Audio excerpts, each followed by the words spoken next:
Donc la nushra est liée à la sorcellerie. La nushra est donc un nom indiquant le traitement soumis à une personne ensorcelée. Elle est de deux sortes quand on le prend dans le sens linguistique.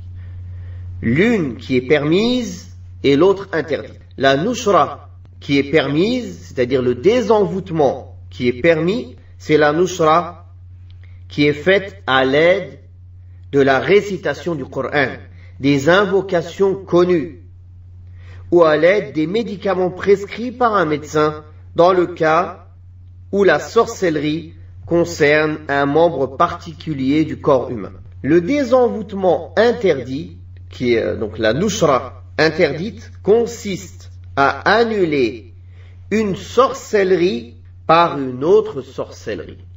Consiste à annuler un sort par un autre sort. Et le sorcier qui veut annuler le premier sort, il est obligé d'avoir recours au djinn et au shayatin, au Satan, ou de se tourner vers certains d'entre eux afin d'annuler les effets de la sorcellerie dont d'autres shayatin, d'autres shaitans, d'autres djinns, d'autres démons sont les auteurs.